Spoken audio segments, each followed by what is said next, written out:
not even Jason Mark himself could clean up all of the errors that made this that plagued this show.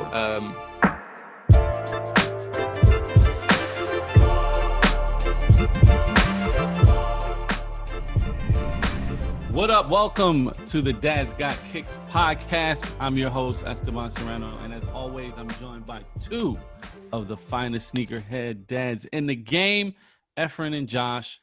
What up, guys? How's everything? Everything's good, man. Fall is here. So, the shoe guys can start matching their kicks with their pumpkin spice lattes. I've already done that. Yeah, those guys are too much.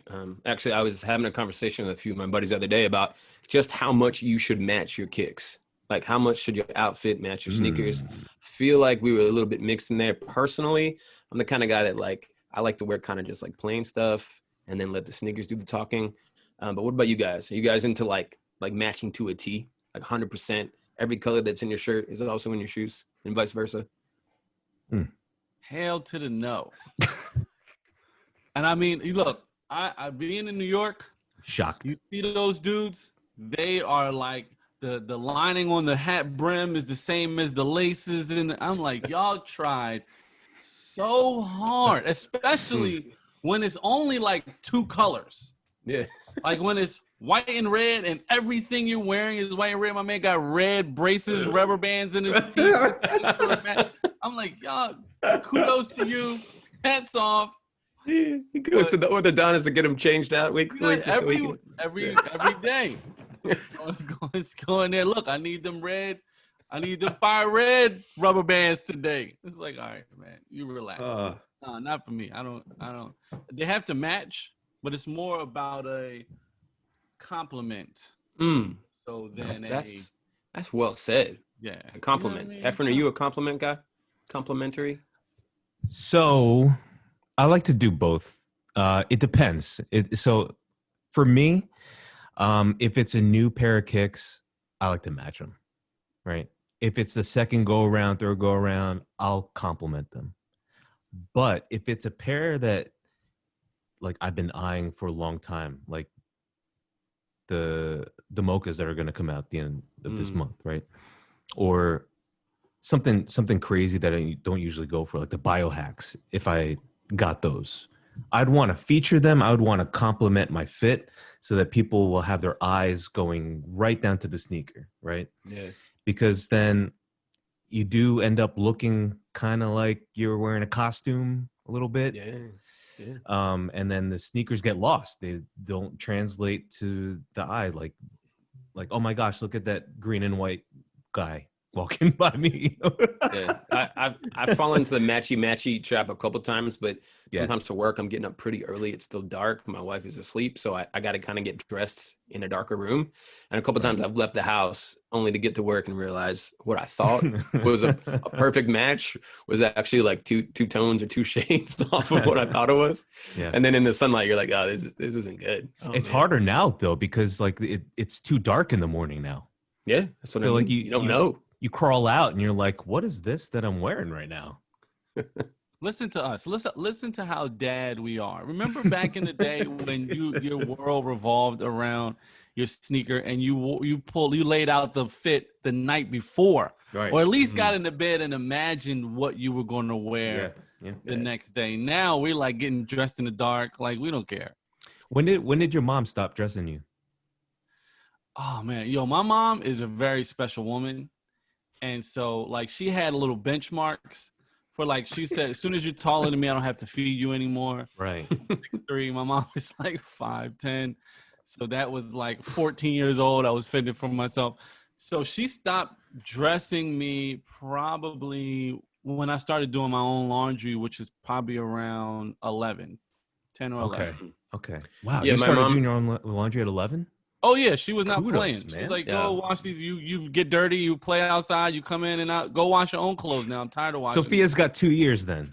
Hear that? Responsibility. 2 years. Yeah, I'm gonna write this down for my kids as well. My mom stopped dressing me after I got super angry when she accidentally bought me a pair of LA Gear pumps when I wanted the Reebok pumps. And we had a huge blowout. Literally, I'm like, No, this is not the same sneaker. It's almost like that meme where it's like, mom says we have this at home. What we actually have at home is. She was like, yeah, it's the same. It's got a pump. I'm like, mom, these are two different sneakers. It's not even a And pump. then It's she was just done. She's like, it's I just will a not buy you a plastic sneaker. I will not buy you clothes. You pick everything out. Whatever. You're on your own, kid. Man. So now you know why Kanye's got a big influence, because he just makes it easy for us, you know? right. Yo, did you return those? Were you able to like get the right kick, or did you have the LA gear pump it No, up? she refused. I wore them once to school. I got made fun of because I told my friends I was getting the Reebok pumps. That was the worst part. I was like, oh yeah, I'm getting them. It's this weekend. I'm going to the mall. My mom's going to the mall. She's going to pick them up. She came home with the wrong thing. And I was basically like excommunicated for a week because they said I told them something that didn't come true. So I wore them once and then like never wore them again. Did you end up getting the pumps though? Did you I end think up I handed getting them off to someone else. I know I never got them, and I've never had them since. But I want them. I have to get them at some point, just to undo that. You know what I mean? You have to fix it. I gotta fix it. You have to fix that. No, I was able to get pumps. It was like my only pair of sneakers. Like I mentioned before, I didn't grow up a sneakerhead, but I do remember getting the Reebok pumps, and that was like the most glorious half a year of my life. I trashed those. I trashed those pretty quick. Those were the first dope pair of sneakers I ever owned. Right. It was my Easter sneaks. I got a pair of Reebok pumps, and that was like the first dope sneakers I ever owned, and the last dope sneakers I ever owned until I was able to buy my own sneakers.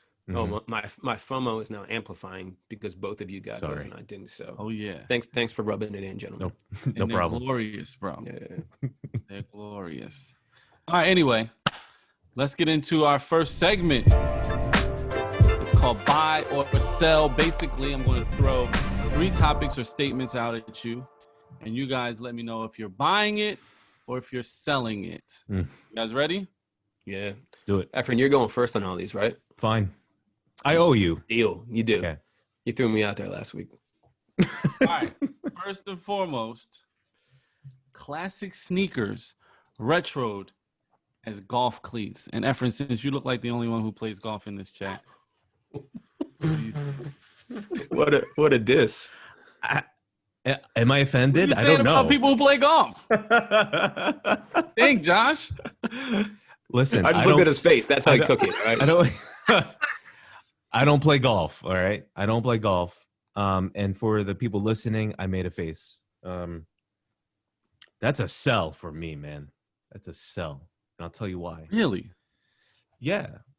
Even if I did play golf, I would want to wear those colorways, those classic colorways on feet outside the golf course. I don't want to just be walking around on the green wearing all this heat, nobody watching, right? Or nobody noticing. And I would like to wear them, because, I might, not have access to, these are coming out. How frequent now? All these classic colorways. Yeah. And I'm just watching them go by, just like, that would have been nice without all of that stuff on the sole, Right. Yeah. So I was thinking, like, what if they made a thing where you can take any sneaker and just slap a thing on the bottom and then wear them on a golf course? Am I sitting on a the roller skates? Guess like what? Like roller skates. That exists, and it's exactly why I am also selling on this concept, because you can turn now any sneaker into a golf cleat. They actually have kits to do this on the interwebs, where you can buy the kit and you can convert a sneaker into a golf cleat. So if you're the person that wants the heat and wants to wear them on the green, you can literally buy that sneaker. You can throw a $15 kit on the bottom. You got the little plastic cleats. Come on. It's like $15. You can convert them, you glue them on, whatever, you got what you need. What makes me angry is that you got something like the military blue 4s, right, that we've all been anticipating, right, because they haven't dropped with Nike Air since they were in OG form. And I can't even remember the year that was. We're talking about decades. And now they're coming back out, but they're only coming out in golf form. Wow. Like, that is outrageously annoying, because especially all the leaks that came out were hyping us all up for the fact that they were coming out in 2021. And now we know that they're only coming out for people who golf. And I will say I do golf once a year. I'm awful. And that's why I'm not buying this whatsoever. It's an easy sell. Word. I'm also selling it, and I'm going to keep it short and sweet. if you play golf, chances are you're not an athlete, so you don't need dope athletic sneakers. Go out there in some UGG slippers, some thong flip-flops, Crocs, who cares? You don't deserve to play walking in a pair of sneakers that like Michael Jordan achieved greatness in. Right. Like, come on. He dropped a triple-double for the umpteenth time, and you are hitting bogeys in sand dunes and water. Come on, fam. It's not the same thing. Hold up. S, are you saying that I'm not athletic? I said chances are. First of all, you said you don't play golf, so this doesn't apply to you. Okay, all right. Well, that Flash but uncle. you thought. Second of all, I don't know. By association, the associative property, I think I'm connecting the dots. He said you're not athletic. That's what I. Well, I mean, look, you do Photoshop your calves, so that's obviously a tell sign of someone. Jeez. But Let's all good move. sneakerheads Photoshop. All right, their I'm calves. about to It's turn. just known in the industry. Turn off my That's camera one. now. My camera's off. Oh my God, get back in here, man. Oh boy. All right, moving on to topic number 2. You buying it or you selling it? eBay Ooh. is now offering authentication of sneakers when they're sold and bought on eBay. Yes. What do you think? Buying or selling, Efren? I am buying this one. I am so excited Nice. about this. Like eBay coming out like Gandalf at the end of Lord of the Rings. Like, hey, I got you. Don't worry about, this. They are, not charging us anything for this authentication. I just hope they don't drop the ball on this, because if one pair leaks out, that's sus and everything goes downhill from here. But I'm tired of fees. I'm tired of paying fees on both ends, buying and selling. Like, give me a break. I have to pay a fee for buying. Come on now. Right. So eBay kind of is allowing for a nice reset on this whole thing. And I hope that it wakes up the competition. Yeah. I am buying eBay stock, but I am selling this concept. I'm buying the eBay stock because it's going to be good. Smart. With the announcement of this, them trying to steal some market share away from StockX and GOAT. I'm selling the idea because who are they hiring to authenticate their sneakers? We already know that StockX has issues, that GOAT has had issues with authenticators, that we've got these bogus versions of sneakers that have found their way to people who pay good money for sneakers that shouldn't cost that much. And so I'm asking eBay, what are you going to do, especially when you're not charging a fee, to make this process actually work? StockX hasn't convinced me that they're 100% authentic with everything. There's stuff that gets past quality assurance there. And I know StockX, or I know eBay's probably hiring Creed from the office to come in and do QA for their authentication process. And we know how that ends up, right? Right? Creed didn't know he was in QA. Remember, he was like quality assurance. Exactly. But that's when I think in my mind who eBay just hired. They hired an army of Creeds who don't know exactly what they're doing, who they're probably showing a 15-slide PowerPoint to, okay, this is how we authenticate. Next. Are eBay sneakerheads? No, stop. Give me another company that actually knows sneakers. They're going to use the same authenticators they use for all of their old vases and collectibles that are sold on eBay. They're just going to change these old ladies. They call it the Precious Moments team. Oh, no. They're bringing the Precious Moments team in to authenticate sneakers. Everyone's great aunt is on that team. Everyone. Yeah. So you're selling it, S? You're selling this? No, man, I'm buying it. You are? Okay, all right. I love it because I can't stand StockX. I can't stand them. They shouldn't be dominating the space. They shouldn't be setting the prices or any of those things. And being an OG sneakerhead, eBay was always good to your boy. So I'm not mad, both buying and selling. So I can't be too mad at them making a smart move to really push it. I thought they made a smart move when they don't charge you a fee over sneakers that sell over $100. Yes. eBay takes no money from your transactions when you sell a sneaker that costs more than $100. So already they were headed in that direction, and now forget it.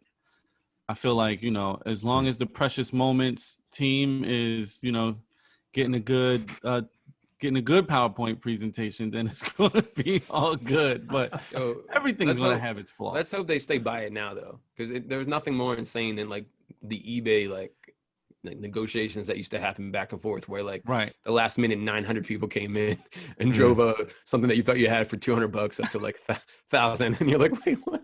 Yeah, you know, not like that. But for us sneakerheads who like to win, you know, like literally that's just playing right into our guilty habit of having to win. So yeah, I'm hopeful, but you know, like I said, if one goes out and it's fake, whatever. Even like that promo pic that they had on IG, where they were saying that we're going to authenticate, no fees. Those unions looked a little suspect to me. I was like, I don't know if the wings should look like that, but I'm hopeful. Yeah, if the tongue is folded over, they're fake. Thanks. All right, last one.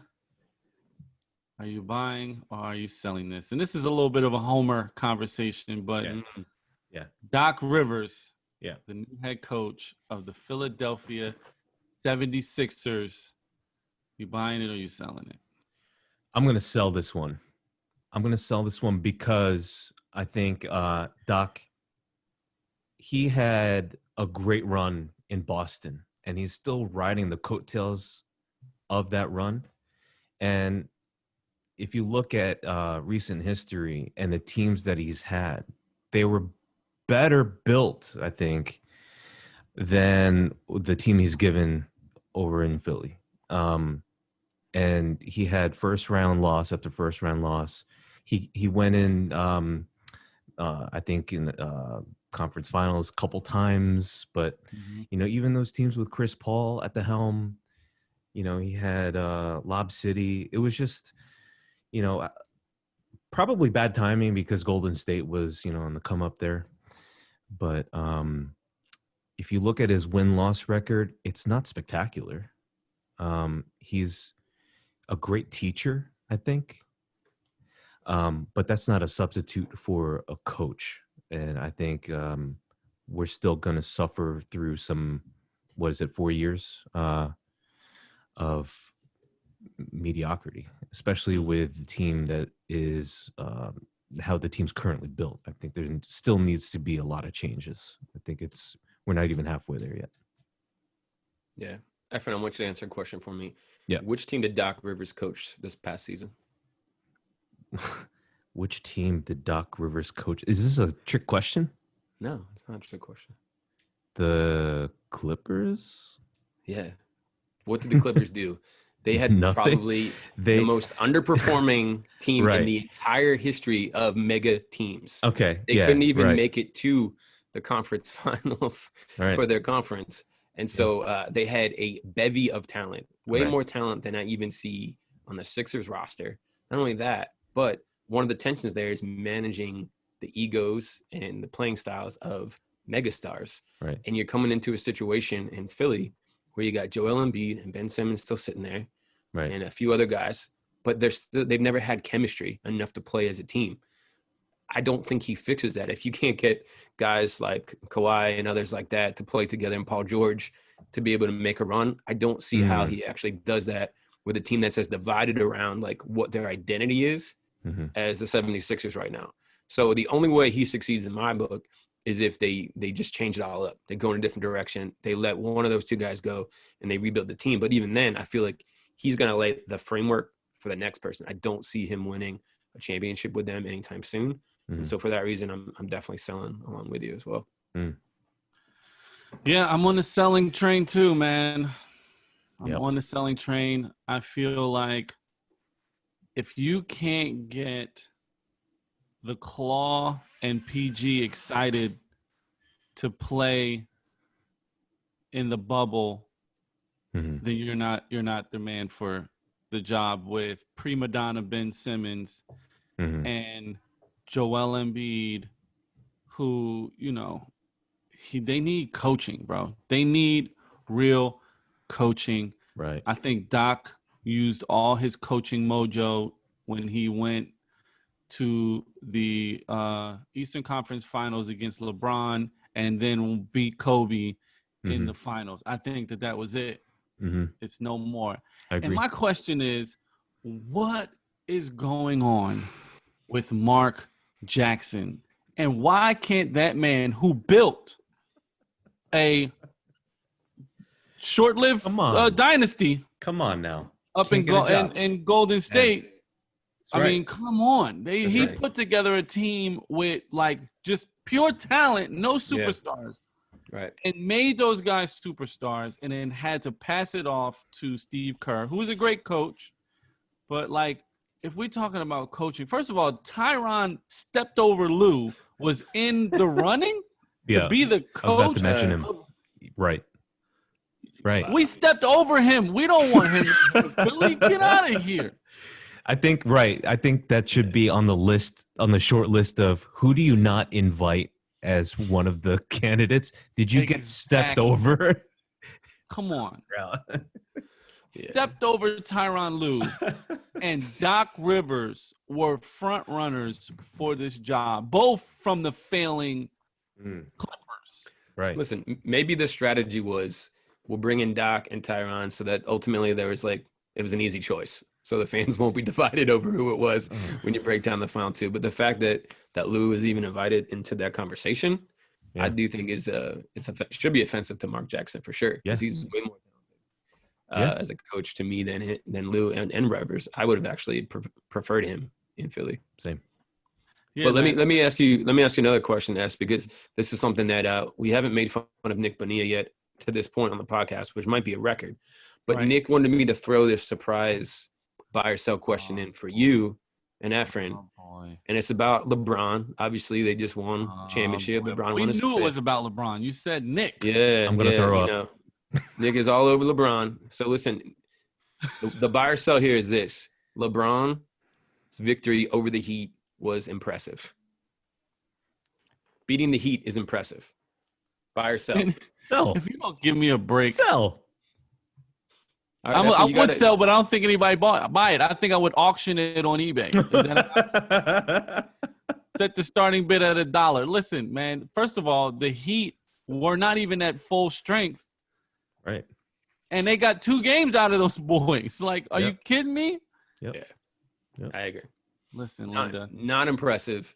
And I asked all those guys who are on the LeBron train right now, name me a single team that Chicago beat in all of their 6 championships with Jordan that wouldn't have destroyed the Miami Heat in this series.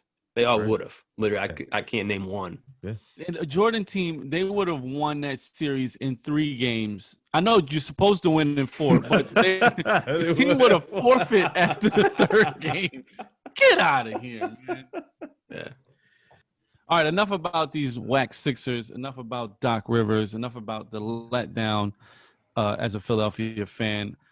This guy that is joining us on the pod right now, we are all fans of. True Blue Philadelphian, Jerome Whitfield, a.k.a. 215 Shooter on Instagram. Thanks so much for joining us right here on the pod. How you living? I'm living good, man. Still alive. Everything going on. Family's well. Blessed. Can't complain, man. I hear that, man. I hear it. Listen, you are one of those rare breeds in the sneaker culture because you actually get to do professionally what some of us do on the side just for funsies. So let's take it back. Tell us how you started to fall in love with sneaks and how it became, a career path for you. So my dad always into sneakers, not necessarily like the Jordans and stuff like that. Just sneakers in general. Got me started with that when I was a kid. So, always grew up with the New Balances, the non-popular stuff like the at the time it wasn't too popular, like the Chucks and the whole K-Swiss era, and of course the Jordans and the Nikes and the Filas and all that good stuff. Just started with that. I always just had a love for the shoes and the styles of it in general, and then it kind of trickled into me getting older, and I'm like, hey, you know what? I got my own money. I'm going to buy all that stuff that my parents couldn't afford to get me at the time, or that, just didn't make sense at the time. So eventually got a 99 Bread Forest. That was my first shoe that I purchased myself. At that point, There was no looking back. That is one of my favorite silhouettes, but overall, the Braid 4 is my favorite shoe. And then it just started with trying to kind of just, the Instagram started. You guys know it was at one point, it was just for iPhone. I was an iPhone dude always. So it was just me and my boys taking pictures, crappy pictures, uploading it, just to show people, what you had in the collection. From being from Philly, it was kind of like a lot of people were in that scene, but it was no way to really showcase it. You just knew who you knew. Right. And then that just translated to things developing and, getting a better camera. And a lot of people didn't know that I started shooting my sneaker photos with a Sanyo camcorder from Radio Shack. Wow. And that's how I started out. So, so a lot of people, they're like, oh, wow. And then even when I show the pictures, they're like, it's not terrible. And I'm like, it's kind of trash. But, shout out to Radio Shack. Radio Shack, wherever they may be now. R.I.P. That was the spot. Radio Shack was definitely the spot. Definitely. And it just, it started from there. I was just taking pictures of my shoes with the camcorder and the self timer, just kind of mapping out where I was going to stand and then running, jumping back and uploading it. Wow. And then I always was into art as far as like sketching and drawing and stuff and film cameras and stuff. So I'm just like, let me just get with the times, stop being cheap. Let me get a DSLR, got my first camera, started taking pictures, didn't really know the full concept because everything was wireless or infrared. So just did that. And then I'm a person, I don't settle. So it was just always, how can I get better? Is it the equipment? Is it me? Then I started realizing like, hey, it's me because I see people with the same equipment I have putting out awesome work. So I need to hone my skills, and never was a person that wanted to go to school to learn certain stuff like that. It was like, hey, it's so much information in the world. There's YouTube. I have friends that's photographers. Let me just pick brains and teach myself. Like, what am I messing up on? What am I not doing so great on? How can I change it? Trial and error, until I pretty much got to the point where I did become that good, but I didn't know I was until people were asking me, hey, you want to shoot my wedding? I got prom pictures, this and that. And then I'm just like, I don't really know, self-doubt. Yeah. I'm like, I don't really know. I don't want to be charging somebody some money, and I don't think I'm that good. And then a good friend of mine just told me, like, hey, like, if people are asking you and they want to utilize you, the only thing that matters is how good they think you are. Right. And that kind of sunk with me.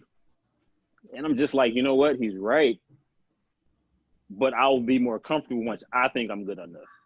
And then it was just building that self-confidence. And once I grasped that, it kind of came into fruition when like the Adidas and Billionaire Boy Club and stuff like, hey, you want to shoot this for us and this and that. And that kind of turned into ambassador programs and influencer programs. And next thing I know, my pictures is here and on websites and jumping in commercials and stuff. And it was just no looking back. Wow. That's awesome. That is awesome, man. If you check out your feed and a lot of your work, obviously you are a talented individual. But talk us a little bit about kind of like your creative process, especially when you're shooting sneakers or you're going to a shoot. How much of that is something that you've sort of like captured in your mind before you get out to the location? And then how much of that are you kind of just like working in the flow of like what you do? I want to say it's like 70% just going with the flow and like 30% preparation. But as a creative, is like we'll always prep for what we want to do. And then you get there, something has changed, the dynamic of what you're trying to do. Maybe it's crowded or it's overcast now when you were looking for sun. So it's just pretty much my process is sometimes the idea is completely original. And then I'd be a liar if I say I don't draw inspiration from other people. A lot of people have a problem with admitting that. It's times I'll see stuff from friends and I'm like, oh, that's dope. I don't want to copy them, but I'm like, how can I recreate that and make it my own? Or just, like a random person on, social media or like a website or something. And I'm like, yo, like, this is dope. Like, I should do something like this. Change it up, of course, but I should do something like that. So it's pretty much just, I see something or I have the idea. I'll kind of have my notes in my phone and I'll just start jotting down locations. I'll be driving home and I'll see something that's pretty awesome. I'm like, oh, like, that would be decent for like a foot out shot. I'll come back here next week on a nice day and, see what it's looking like. So it's like plan it, see it, if it still works, great. If not, improvise on the spot, and then you get what you see on the page. Yeah, sick. Nice. So let's talk about fashion real quick. So a lot of your photos are of sneakers and fashion. What's your take on that? Is the sneaker culture drive fashion? Does fashion drive sneaker culture? Is it a combination of both? What are your thoughts? So for me, I'm an 80s baby. I think it used to be that sneakers drove the fashion world. Now, as it's kind of becoming into modern times, and a lot of the fashion designers are getting into sneakers, like you have like your Virgil that's kind of like putting everything down, and then you have the things like the undercover collabs and all that good stuff. So it's kind of taking a turn to where fashion is starting to have more influence, should I say, on sneakers than what it once did. Mm. But at this point, I would kind of split it 50-50 because you still have those quote unquote collabs that are with the fashion designers, or the certain pieces now that we look like. Supreme has always been in the forefront of like, you know, that clothing brand and skate brand that transitioned into like now they got the Nike collab and the Jordan collabs and stuff. So they were always there. It was just never a demand. And I feel like that's because we have more of a social media and thing for people to see besides just being there in person to witness it, or we had the news and TV. That was pretty much it. So I think it's almost a clean split at this point, but I do see the future having fashion kind of playing more of the role in the sneaker world. Yeah, that's good. All right. I got a question that I literally just thought. Being a super creative as you are, also, you know, being someone who photographs sneaks, someone who loves sneaks, how much of your mind as a photographer goes into your personal collection? Like, how much are you looking at a sneak like, yo, these look photogenic, or I could freak these in this way? How much does that play into your purchasing? So at one point it had a big influence. Nowadays it kind of, I took a step back, because as we know, like we all have it, even when it's not the influences, like we have those impulse buys. And I was definitely falling into the trap of like, hey, you know, these colors are dope, or, you know, I got one jacket that matches these pair of sneakers, and the sneaker retails $400, and I'm just like, why are you buying a $400 pair of shoes that you plan to wear with this one jacket probably once? And it was because I'm like, you know, this would be a dope picture, and it would be, you know, the overall concept, or I saw something that would go great with them, and I'm like, you know, as a sneakerhead, yeah, I want the shoe. But any other time, I would have just said, hey, I'll pass, or I'll wait until I can get them at a better price, or so they sit and go on discount or something. And I started realizing I got too many pairs of shoes, and a lot aren't getting worn. It's a business like, you know expense, what? Jerome. It's a business expense. Yes, there we go. Business expense. And I'm just like, you know, like I can't keep going this route as far as just buying things because they're dope. It came back to, hey, I'm an older dude. I know how I started. Am I going to wear these and enjoy them or not? And then once I started asking myself that question with every purchase again, it's a lot of stuff that I know I would have usually bought. And I'm just like, it's dope, but I'm good. Sure. Yeah. I love that perspective. I got to get you to weigh in on something, because obviously you're a content creator, and obviously you have a heavy presence on social media. And this is something that we've talked about, I don't know how many times, but I want to get your take specifically. Obviously, social media and influence are driven by like clicks and views. And a lot of times now in sneaker culture, we have these influencers who are like abusing sneakers for clicks, for interaction, for engagement. As someone who is as creative as you are, can you weigh in on what you think about people doing that to get those likes and those clicks? And does it devalue the work of like talented individuals who showcase shoes in a more, I would say, creative sense versus in more of like a shock value kind of way? It's kind of mixed emotions with it. It's like being a creative and a sneakerhead, to your point, I'm just like, why would you want to do that to your beloved shoes? Yeah. But the adult in me is kind of like, I mean, not my shoes. They bought it, their money, like do whatever you want with it. But like the in between of that is just like, yes, I feel like it does devalue like the just raw talent out there, because as much as people hate to admit it, it's not always talent these days that gets you where you want to be. It's your presence and, you know, how you promote yourself and all that stuff like that. And whether it's negative or positive feedback and views and clicks. So when you do have those dudes that want to take their Travis Scott one and be like, oh, you know, I'm gonna pour cereal in it and eat out of it, and then I'm gonna burn it or something like that, and you generating millions of views, and then you got the more hyped pages like, you know, like the Chicks on Fire and the House of Highlights and stuff, resharing it is like you're adding to what a lot of us frown upon. And like you're pretty much condoning it and you're putting it out there like, hey, it's okay to do this. Then you have the people that are like extremely dope and talented and has like these creative ideas and putting time and effort into what they do, and they're not doing that stuff. So, you know, it's going unseen. And they're, you know, they get an okay amount of shares and likes, but it's not the same. It's like day and night. Yep. And then they don't get that opportunity from Nike, or they don't get that repost that would have maybe caught them a break with another brand or company because of what's going on. Yeah. And that's kind of part of the problem is like, I don't mind, but a certain part of me, I definitely do. For the record, I've asked all the guys to send me a pair of sneakers from their collection, and I'll happily destroy them, but no one's taken me up on that yet. So maybe later. And also for the record, I think we talked about that if anyone was going to, or if it was a type of food that was going to be poured into a Travis Scott sneaker, it would probably be oatmeal, because, you know, everything's got to be brown with Travis Scott. Or the Reese's Puffs, you know, whatever. Reese's Puffs. Yeah. Gotcha. Yeah. Cocoa Pebbles. We got all options. S, what was the name? What was the name of the sneaker that he would come out with if he had to do his version of Red October? It would be It'd be Beige November.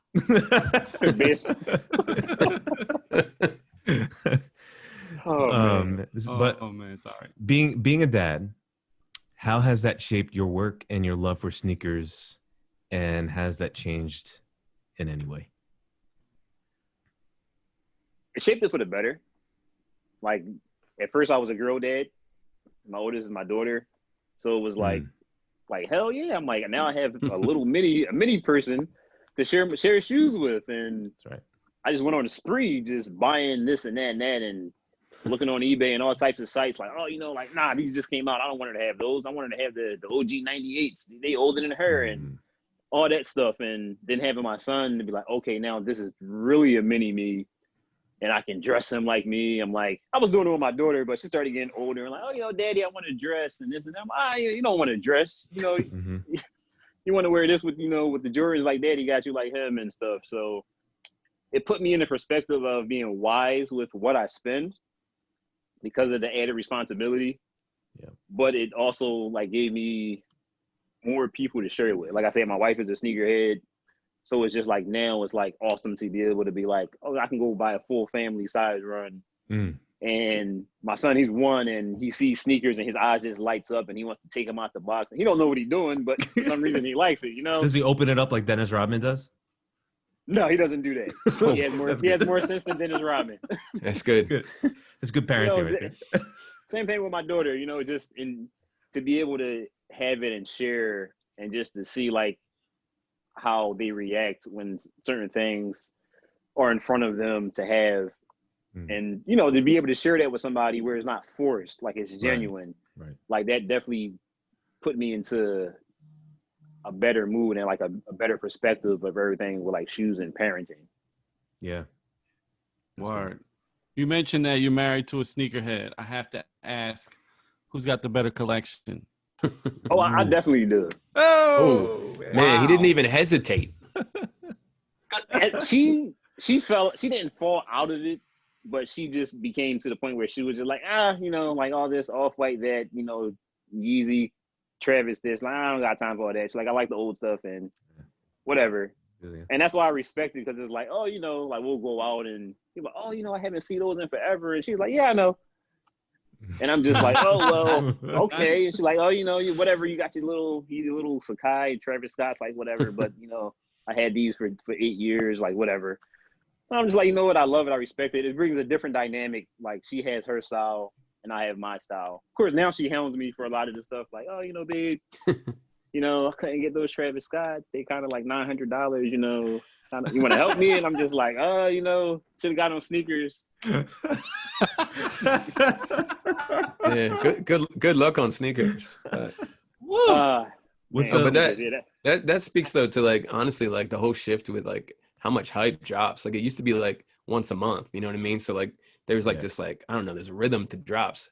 Now it's like every other day there's heat or hype dropping, and it's just like I think for some people it's so hard to follow. It's like too much of a commitment to be in the game because you're not even sure what's like happening every week with all these things that are dropping. It's kind of insane. I know a lot of people have kind of fallen out of love with sneakers and the sneaker culture and the sneaker game because they're just like kind of confused about what's even happening, the level they have to track it just to be a part of it.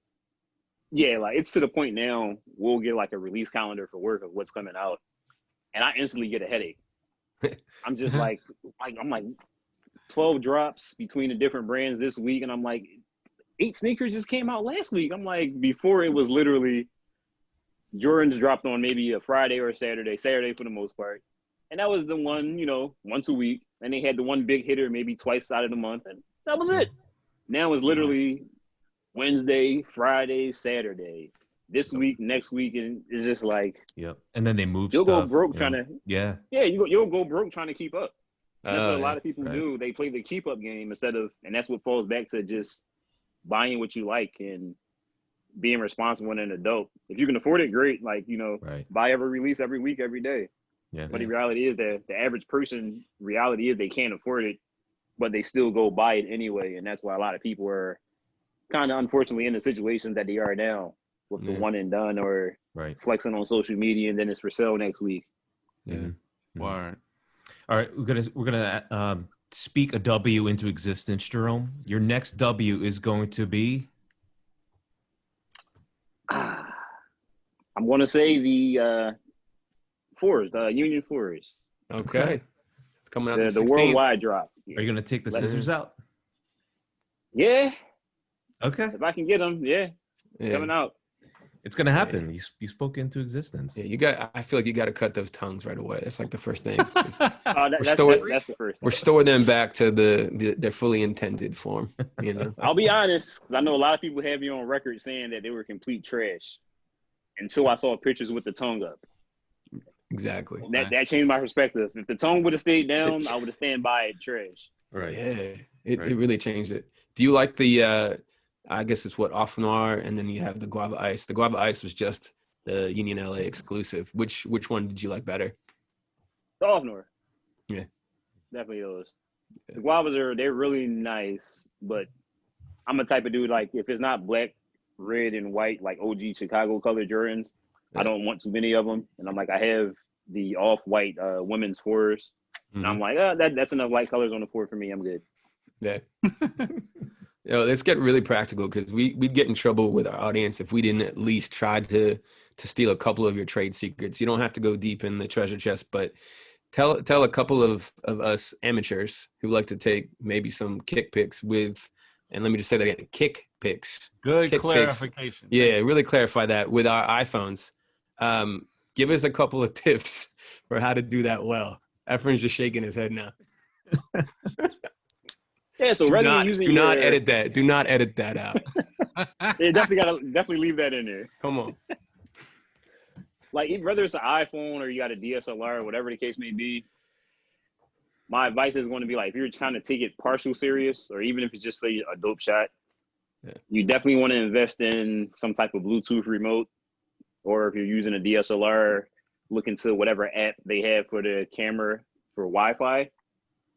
And it's kind of going to just be visualizing what you want to capture, kind of look at it through your eyes and the phone or the camera and just like, okay, this is the angle I want to go. Because a lot of people, you want to just put the shoes down and take the picture or do an on-foot shot.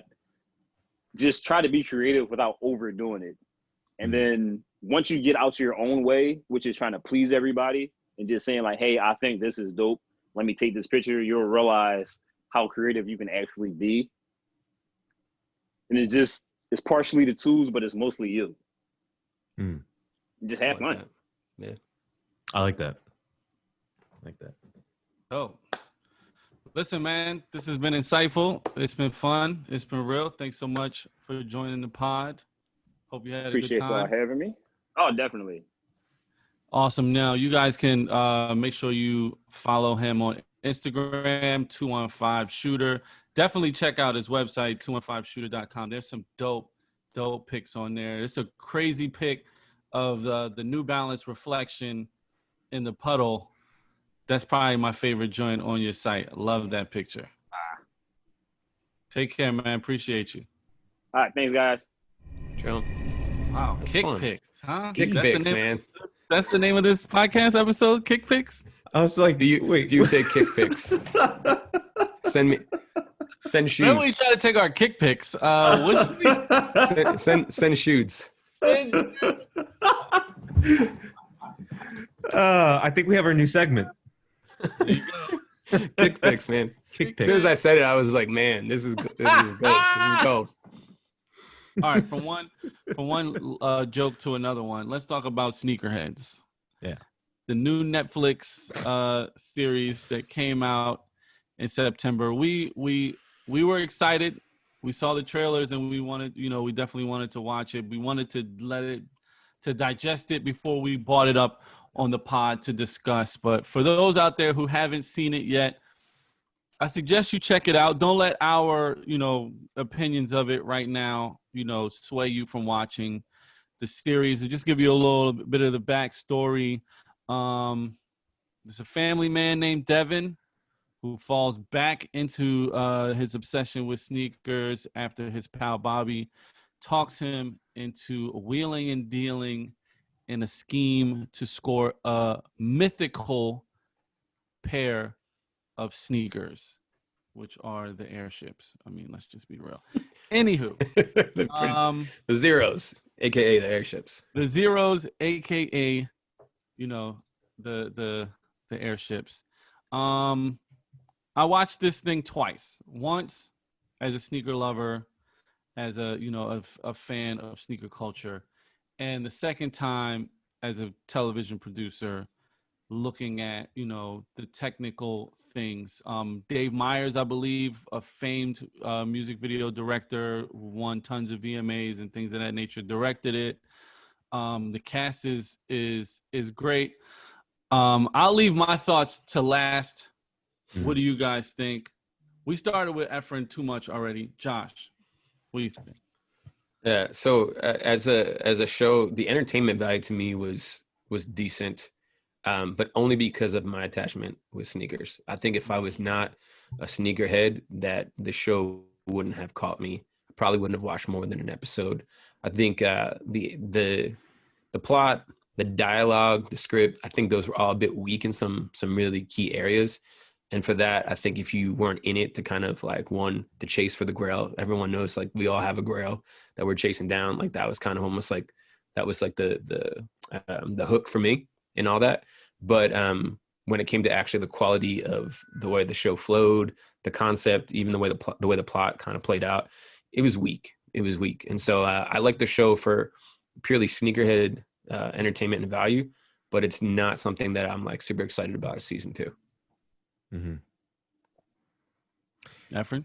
Yeah, I think the shtick got old after the 4th episode. I couldn't even make it through all the way to, I think it was just 6 episodes. I do love the cast. I thought the guy that plays Bobby, what's his name? King Batch, who's I realized this, a few weeks ago when I watched the series. I've seen a bunch of his stuff on Instagram just by scrolling through, and he's hilarious there. He's great. I think he just was given a really poor script. I don't think it really highlights a lot of what he can do in terms of comedic timing. But the cast overall, I think, is great. But they just, like I said, maybe the writings just, wasn't up to snuff. I felt like the cameos were a little forced. Oh, yeah. Paul Pierce playing tennis. Give me a break. They were you know? terrible tennis players. That's the Yeah. best episode, by the But way. Michael Rappaport That scene. and Mark L. Wahlberg. And Mark Wahlberg. Mark L. Wahlberg is Mark Wahlberg Beautiful. was Beautiful. genius. Yeah. Yes. I agree. Yes. I agree. It was great. Best episode, hands down. But None of those guys play tennis, do they? In real life, let's be honest. They didn't even look. They couldn't even make it. You could have slow motioned anything. They couldn't sell it. Even when they were like trying to make it look like Devin was winning, I'm like, he's not winning with that swing. Get out of here. Yeah. But I think they played to that a lot. And I really hope Mike or what's his name, Rappaport. Yeah. Mm-hmm. I hope he plays tennis just because of how horrible he looked playing tennis on screen. But they had other guys like Perfect Pair was another forced one. I felt like it was like, a little cringy because it felt forced, So I don't know. I probably won't give the last 2 episodes a shot. Maybe I changed my mind, but I'm not looking forward to it. So again, as a sneaker lover, I watched it just for pure entertainment value. And I found myself laughing a bunch of times, most of the times at them trying to sell me on a joke. Right. And then sometimes the joke actually landing and it being good. I loved the authentic attempt at cameos. I just wish they were better actors. And sometimes I felt like they sacrificed hype for quality in terms of the acting. I also didn't love the female sneakerhead representation in terms of like it being a real sexist community, and like she wouldn't be a sneaker dealer to the stars if she were a woman, and that whole play. And they didn't really give her character development much justice. And then the apprentice, like the lackey intern Stewie character. Yeah. And I didn't need him at all. Right. Like, I get it. Like after a while, it just became a buddy comedy that was, these two friends going on like, an adventure together. If you watch it just from that pure standpoint, then give it a shot. And especially if you're a King Batch or whatever you say his name fan. I wasn't before this. I am now. He's is going to be a star. Yeah. Sure. I felt like they were confused. Was it a buddy comedy in the beginning? Yes. But then it became like this weird, like Ocean's 11 thing in the middle. Yeah.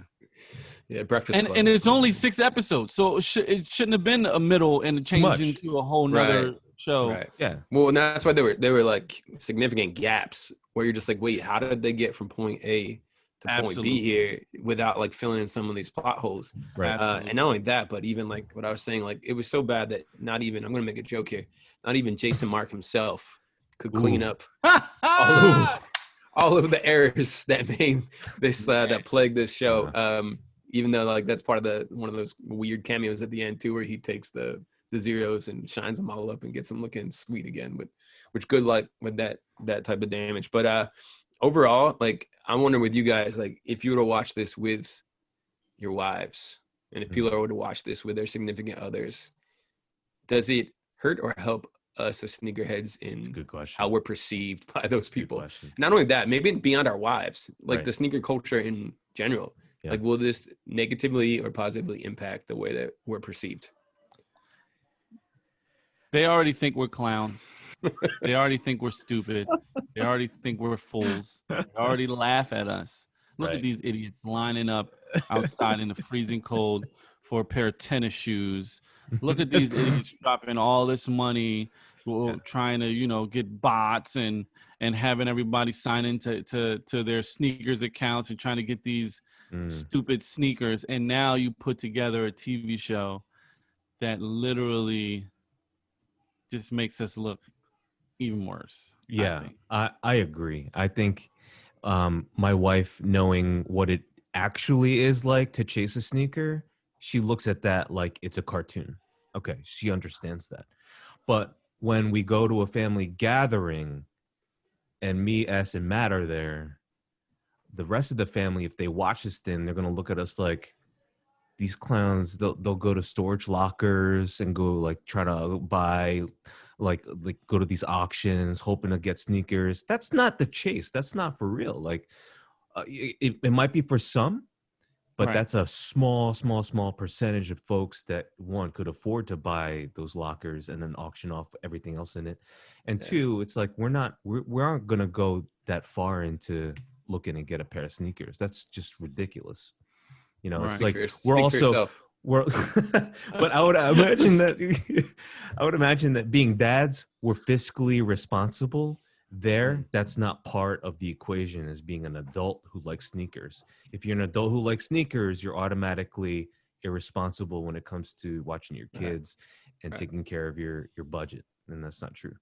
Come on. Yeah, no, I agree. I think the only thing I liked about it was that I actually think it reinforces for me just the concept that we talk about all the time about finding like-minded people in the sneaker community to almost find a safe place to talk about it. There's a lot of inside sneakerhead jokes in the show that you only get if you're part of the community. And that's almost like, you know, you going out to your workplace and most of the people around there, they're like, they don't get your love for sneakers maybe, but you come to that family party, you go to that one spot where your other people who like, you know, give you the nod, it's the sneakerhead nod kind of thing, where it's like they get it. And then you have that conversation and you feel like, wow, connected immediately. Because these other guys, ladies, whatever, like they know exactly what you're talking about when it comes to the chase, when it comes to like getting a pair, taking care of them, collecting. It almost like all those pieces come into play to where it almost feels like family. And it connects you in a really unique way, which I did like about the show. Like there were just certain things that you're like, yeah, I'm a sneakerhead, I get that. And the nod is almost like a real tangible thing. Like when you walk into a place and you see another sneakerhead and you both look down and you're both like, yeah. All right, I know who you are. I know, you know what I mean? And that's part of what I love about the sneaker culture and community. So, but it was already like negative, like, oh my gosh, you're getting back into the sneaker game as a bad thing. Yeah. Like to me, that was like, okay, you're pushing it a little bit. But you know what? Maybe that's us though. Like, and maybe like we're blinded a bit because that's not necessarily how we operate from priority standpoint. But I'm guessing, like gambling, like anything, there are probably people who get in over their head and it destroys their lives. You know what I mean? That's the reality of, I think, anything where there can be compulsion or addiction. And so, like, maybe for some people, where they were like, they should have put a trigger warning on that part of the show because it's like, wow, like this is real, like this has happened. So. Yeah. And if you guys at home are addicted to sneakers, then get some help. Seek help. This when we posted at the bottom of the hotline. Right. Seek help. You got a gambling problem. Seek help. Or start using the sneakers app. You won't have to spend a dime.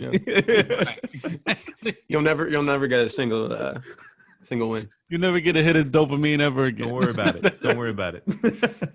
Might as well go for a run instead. Oh man. All right, well, that about does it for us. As always, thank you guys so much for listening. Make sure you join us at the Dad's Got Kicks Instagram. Make sure you subscribe. We're on whatever platform you're listening to this podcast. Subscribe, rate us, share us for sure. If you're watching on YouTube, drop us a comment. Tell us what you think. Play along. Would you buy or sell some of the segments that we talked about? How you feeling about eBay? Things of that nature. How do you feel about Sneakerheads as well? Make sure you check us out on dadsgotkicks.com. We got more content and merch and stuff like that popping over there. Thanks so much for tuning in. Enjoy your lives. Peace.